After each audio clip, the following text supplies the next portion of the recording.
Hello, friends. I am so excited to welcome you to our 2020 Refresher Watch Party event. If this is your very first time being a part of an Ignite Life event, we are so excited that you're here. And if you've been a part of one of our Refresher conferences before, will you just grab your smartphone and drop a hello in the comments? Let us know what your favorite part about Ignite Life gatherings are. What do you look forward to most? Now, Ignite Life exists to equip, empower, and mobilize women to be the spark that ignites change in the world for the sake of Christ. We believe that you are created on purpose and for a purpose. So we are training up individuals to ready their hearts and lives for what God has around the corner next. We believe that you are created to do life in community, and our heart is to create space for connection and discipleship to happen. We believe that you are called to make the gospel known. So we're committed to offering platforms for women to serve, speak, give, and pray, that the world would know the love of Jesus. Now, even though the way that we're gathering has changed, we are still better together. And when we enter the presence of Jesus together as one body, we are more than we can ever be on our own. Ladies, we need each other. This season has been so much more than we thought that we could handle, so much more uncertainty than we thought that we could bear. We know that you are filled with all of the feels, and that we would be remiss to jump into this conference tomorrow without first giving space to just gather the girls and have an honest conversation together. I know that my heart has been in need of wisdom and encouragement, and maybe yours has too. I've invited some of my favorite humans on the planet to sit down together and share what God has been teaching them in this season. I know you're going to love them as they share the stirrings of their soul. So let's welcome them now and get this party started. Ladies, I am so excited that you are all here, and selfishly, you are some of my favorite people. So to sit down and have this conversation brings me so much joy. And as we gather as Refresher, we're actually gathering as 300 people across the country, from Texas to Michigan to Florida, Arizona, Nevada. We're all here.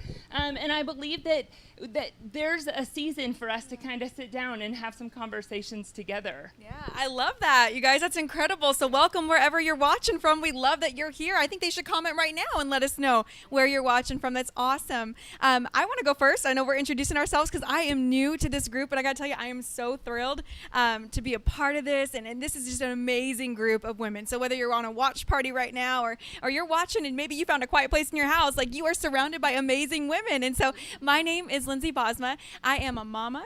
I am a wife. I'm a pastor. I've been in full-time ministry for 16 years. My husband and I planted a church in Las Vegas just 3 years ago. So life is fun. It's very full. I love building people. I love finding the gold in people and just pulling that out. I want to coin the word gold digger in a better way. I want to pull and dig, come on, the gold out of people. And so I love Jesus, and I love people, and I love iced coffee. I'm not ever going to drink a hot coffee. I'm a lover of iced coffee. So good. Well, Lindsay, we're so glad you're part of our group. We love it. So I'm Robin Smith, and I also am a wife and a mama, and I'm the city director for Refuge for Women here in Las Vegas. And if I were to say, like, what I love about this group, it's that we are all so very different, and yet we are all so deeply connected. And I love, love, love that. And one of the things that I think that is my biggest passion is I really enjoy that process of change in people. Like, I love to help women walk through change and to just see those, like, light bulb moments in their lives, or to see when things start to make sense. Like, those are the best. I love those moments. And something that is probably really my claim to fame with Refresher is that I know, like, Vanessa is the founder of Refresher and Ignite Life, but there would be no Ignite Life if it weren't for me. And I want to explain that because Vanessa used to work for me when she was a student back in Michigan, and that's how we met. And one day she was working for me, and I was out of my office, and she was sitting at my desk, and she was going through my mail. I was given permission. I don't remember that part, but she was going through my mail and she found this postcard about Rapport International Leadership, and she stole it from me and went and registered and came to Las Vegas and did this leadership thing, and then they ended up hiring her and she moved to Las Vegas. So if it weren't for me, you would have no Vanessa, so thank you very much.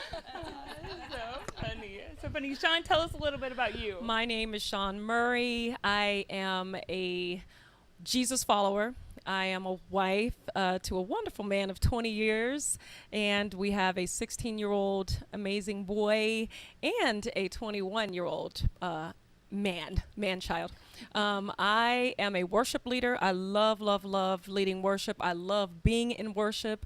It is my lifeline, and my 16-year-old has a nonprofit organization called Clothes for Kids, and I find myself, it kind of fell in my lap, I'm the director of that only because I'm his mama. And so I love Refresher. I love pulling away, and this is one of my favorite times of year, so yeah. I love, Sean, when you lead worship, because even when we don't think it's coming, all of a sudden we'll be hanging out, and then there goes Sean leading us right to the feet of Jesus. And so for me, being a part of Refresher is about those unexpected moments. Being in this community with all of you women and the other women that are a part of Ignite Life has been such a blessing to my soul throughout my time. I'm Sarah Jessa, and I was born and raised here in Vegas, and for years struggled to find community, even though I'd lived here my whole entire life. Community in Vegas can sometimes be really tough. People are real transient, and we're just not those like walk out on the front porch and wave to everybody kind of community. But within Ignite Life, that's where I've found community. So just being a part of what God is doing in and through Ignite Life has been one of my greatest joys, beyond my awesome husband of nearly 15 years. Not 20, but we're getting there. And two beautiful children. I have a 13-year-old daughter who is the epitome of God's creation of a dancer. She just has this joy about her when she gets out on stage and shares her gifts. And the most precious little man who will be 10 in just a week, and he is a little man. So that's a little bit of my story. That's so fun. And well, we're excited to have Sarah Jessa hosting us tomorrow for our event, our main event at the Refresher Watch Party. So you'll get to hear from everyone, but Sarah will be hosting us tomorrow. So ladies, I wanted to create some time, some space, before we jump into content tomorrow, before we jump into, right, like this is what the Word of God says, and that we really go in hard on that. I wanted to spend some time to just sit as women in some of the chaos that's been happening in our world for the last several months. And it seems like, right, at which phase of Jumanji are we at? That's like the joke I've heard over and over again. I just told a friend the other day, I said, Mount Charleston is on fire, and I feel like it's a metaphor for my life. Like there's so much happening in this season, and I think that it's the if you don't laugh, you'll cry kind of a season. Yes. And so I wanted to create some space for us to kind of feel those feelings and to come alongside, like, this is community. We have laughed together. We have prayed together. We have cried together. And so I wanted to have just some space for us to do that. Do you think that women are gathering together to experience the feelings that they're feeling right now? I'm not sure that we are. I think that when we were told go into lockdown or quarantine, I don't even know what we're calling it, but when we were told to like stay in your home, I think that it was real easy for some of us, especially the introverts, to go, oh, well, I have to stay here. And so I don't have to connect. And we can look at the feelings that we're feeling, whether it's isolation or restlessness or just not being a part of something. I think the enemy gets in and he works in that, and we tend to kind of withdraw. And so we see that manifesting as either kind of masking some of those behaviors. You know, I have friends that are online shopping like crazy because they're just restless. I mean, my husband and I tried to buy a home last month, like for real, friends, we did. And so there's this little bit of restlessness. I think there's isolation. I find myself even if I'm on social media, I'm not engaging. I'm not necessarily commenting and doing life with people. I'm just We're watching life. watching right? We're life, waiting Yeah. for what's going to happen. And so I think for me, there has been some restlessness and some isolation that started to happen, and I have to be very intentional about reaching out and making that phone call that, like, you know, the enemy tells me she's busy, she doesn't want to hear from you, she's got kids at home or whatnot, but really taking the time to go, you know what, just call, because she doesn't have to answer. Yeah. Right? Yeah. I sent my husband a text the other day that said, I'm feeling the feels. Like, come home quick, right? Like, I'm feeling it, because we talked about how, like, there's just this, like, constant wave, right? And then you think you've gotten in front of that emotional wave or those feelings, and then here comes the next wave. And it's hard to get kind of in front of that sometimes, especially when we're doing life alone.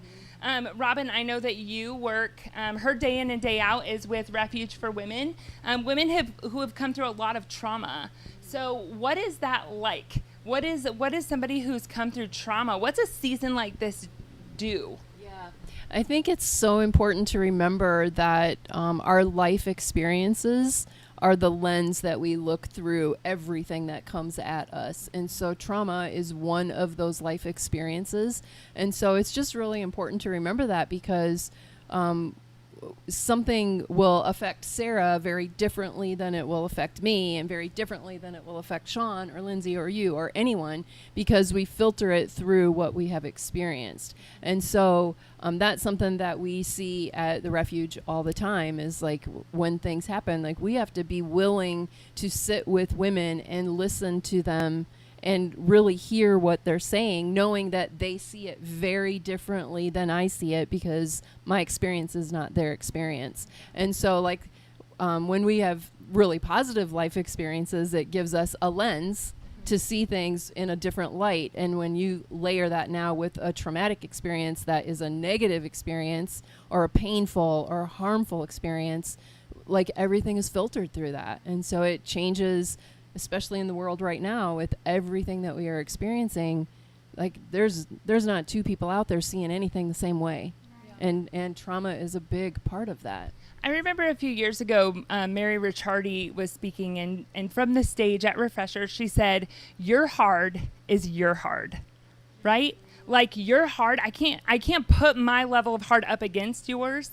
Like, the hardest thing that I've ever been through is the hardest thing that I've ever been through. And so whether we're talking about women from Refuge, a woman watching, you know, tonight, like, your hard is your hard. And so walking through this season, it's so easy to be like, oh, I shouldn't complain because, you know, like, she's going through so much more. Her life is so much harder. But at the end of the day, all I know is that my heart is as hard as it gets for me. That's really good. I was at a panel discussion on Monday night this week, and one of the ladies in the audience said, she was talking to someone who was African American, who was commenting about how they're experiencing life right now, and she was white, the speaker. And what she said made so much sense to me, because she said, I am told that I'm supposed to have empathy for you, but I can't. There's nothing I can do to know what it's like to walk in your shoes. So I choose to listen to you, and I choose to love you.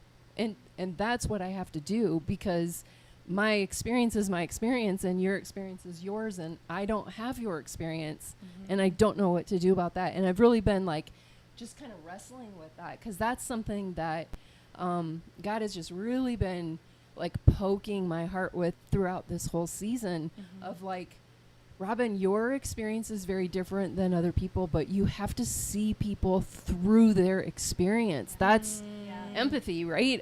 I mean, and like, I can't do it completely, because I'm not you. Like, I've never had your experience, but I have to be willing to open my heart to that and say, okay, God, in my heart, show me what I need to be shown so that I can begin to walk in your shoes, not in place of you, but with you and alongside of you.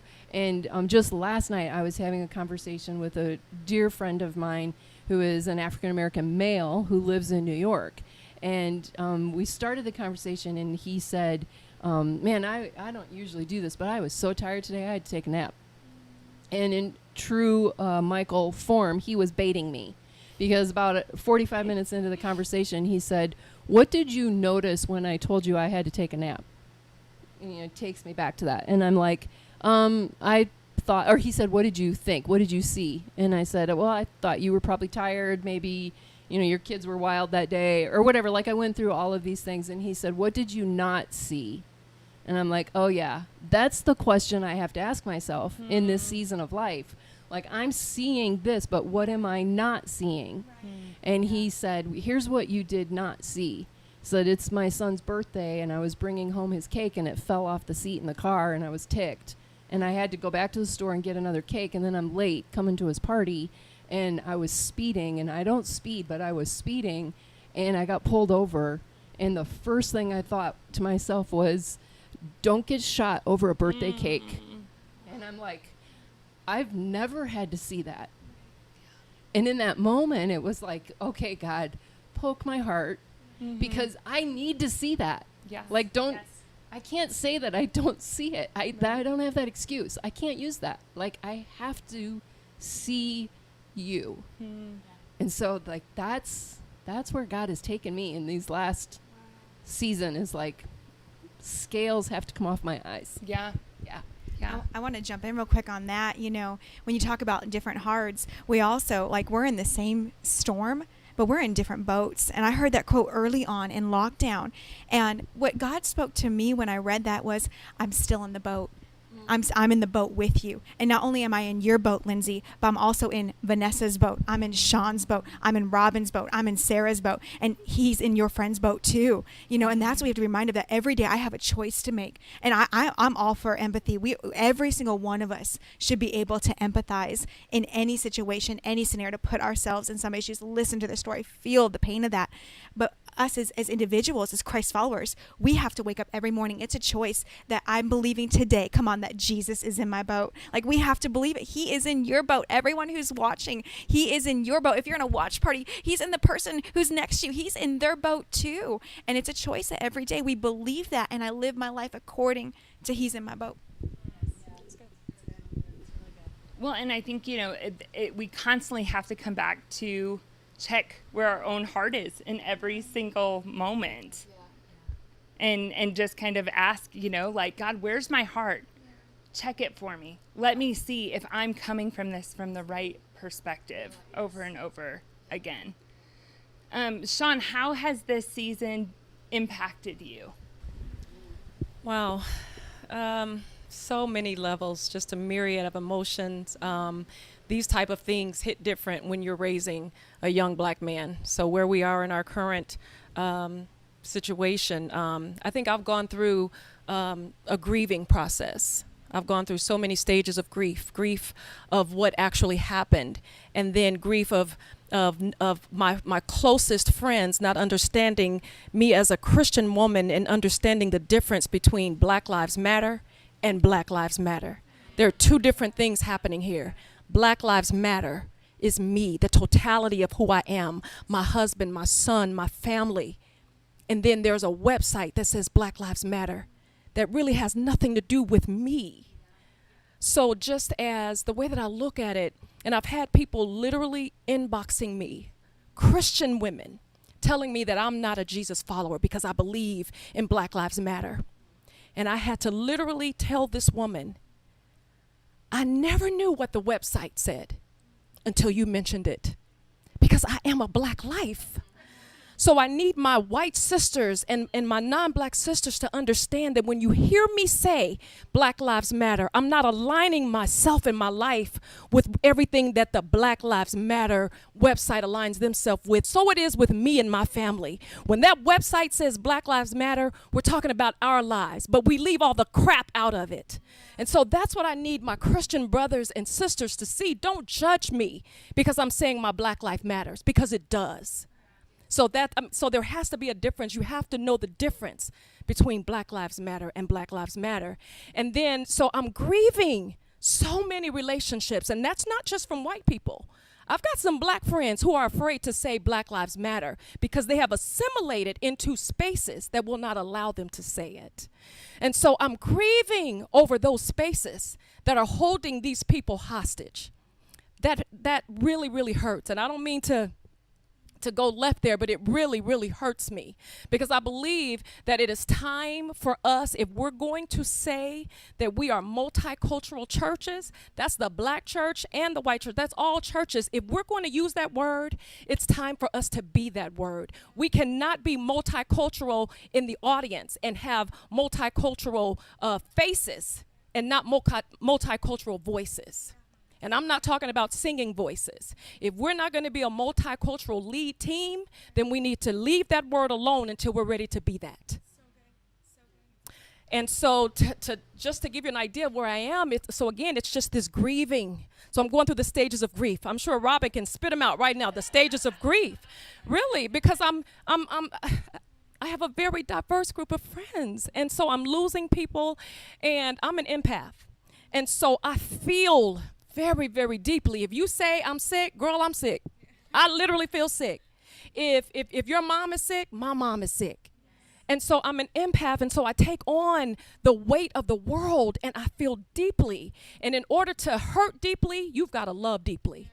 So if you see that I'm hurting over you, that means I love you deeply.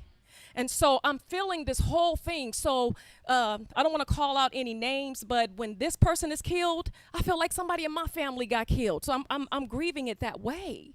And so it's fight or flight for me. And right now I'm in between. I don't know whether to fly away or to stay right here and fight. But I'm reminded of in 2 Chronicles, the word came to King Jehoshaphat and his small army, and they said, there's a great horde that's coming up against you. And he said, Lord, I don't know what to do. Can you imagine a king, a great king like him saying, God, I don't know what to do. I don't know what to do. But somebody in the audience, one of his friends, said, King Jehoshaphat, the Lord said, you need not fight in this battle. Now, I'm sure he had some other battles, but he's saying this one. God said to hold your position, and I will fight this for you. The battle is not yours.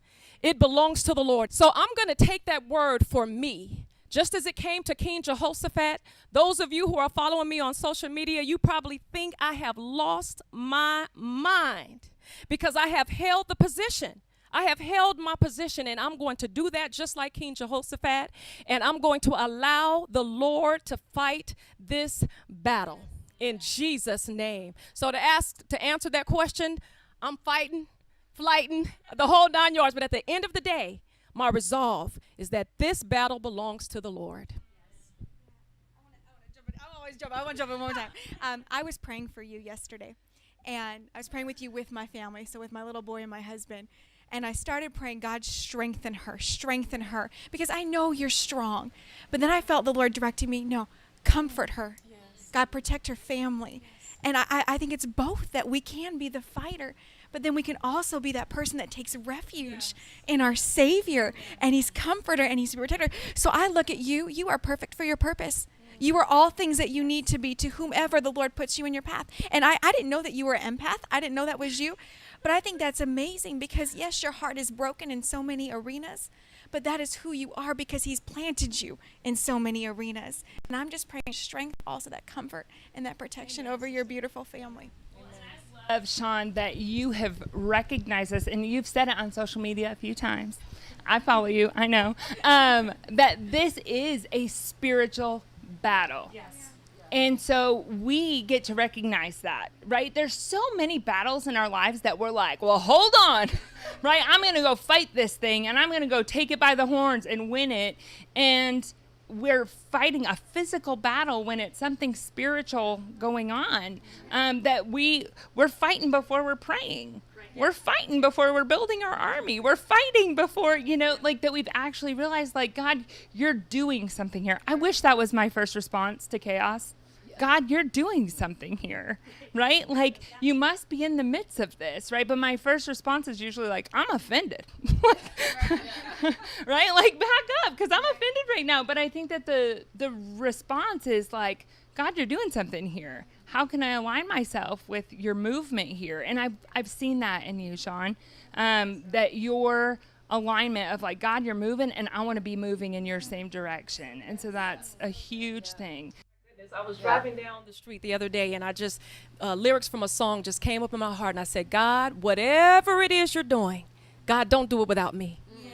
I want to be a part. I want to be a part of this, God. Use me. I'm laying out the pieces of my heart. I'm laying out my life.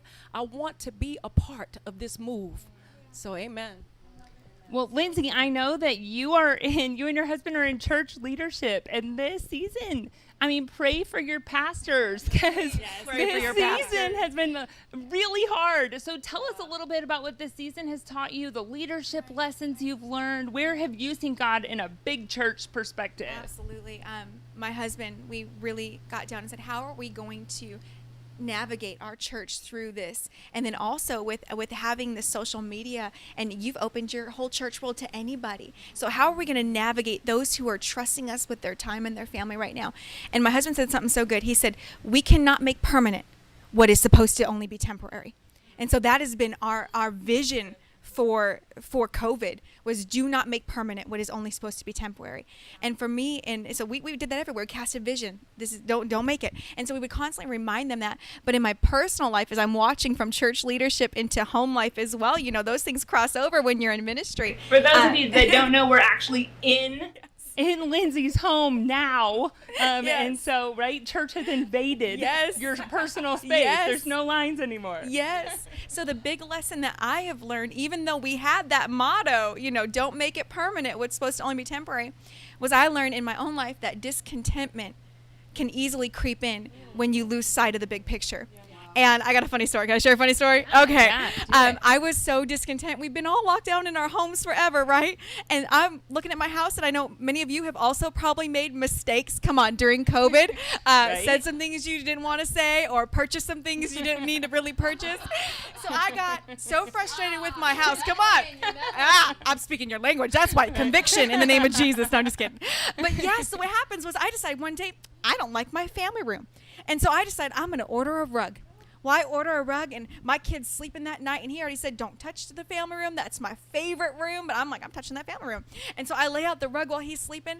The rug doesn't match my couch, but I really like the rug. So you know what comes next. Okay, well. Can't bring the rug back. Nope, rug stand, because we can't return this stuff in COVID, right? No return policy. And and we'd already Lysoled it. Come on, sanitize it, like it's in my house. So we decided, let's bring the couch from downstairs. We'll bring it downstairs, and it'll match the rug. It matches, it looks good, but the couch is not comfortable whatsoever. Like, it is not. That's why it's in the loft.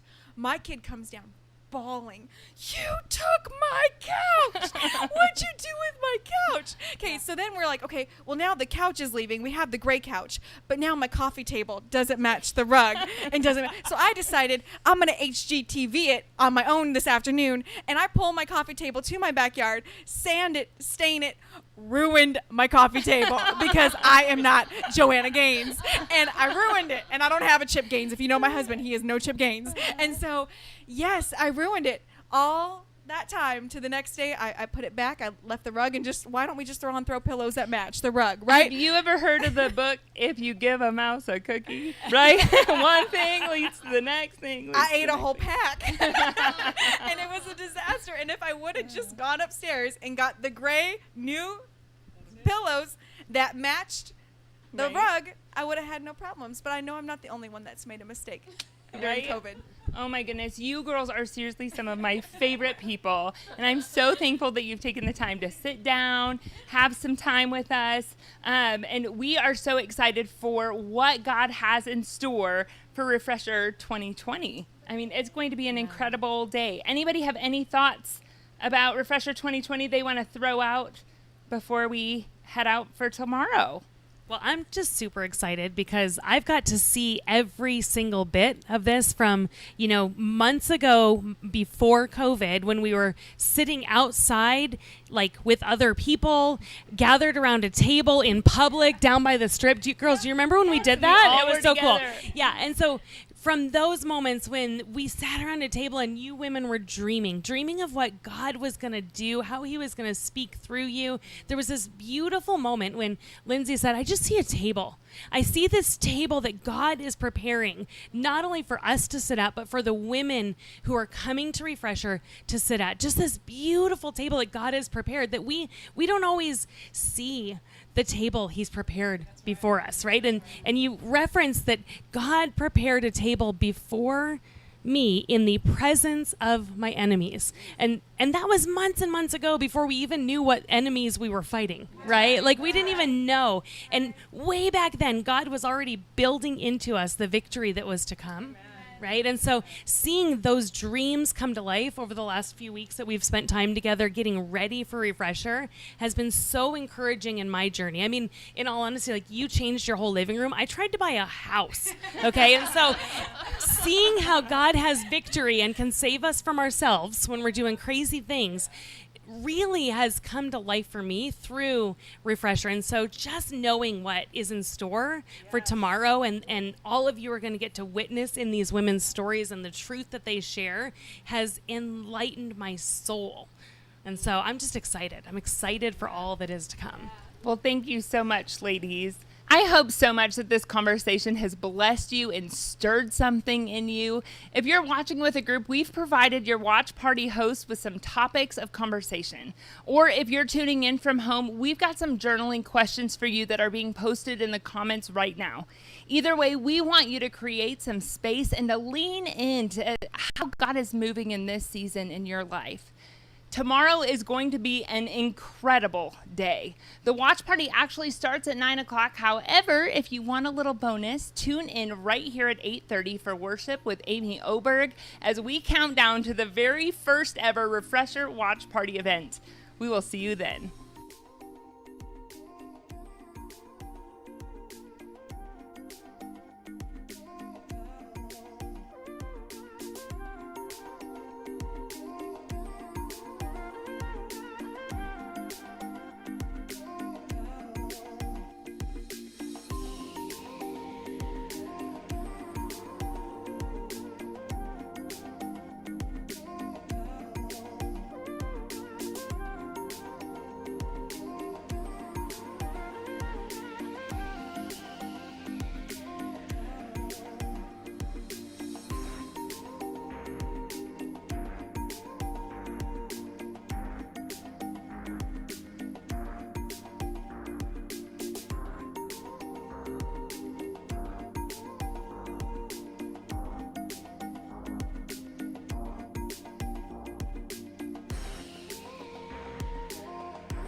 You know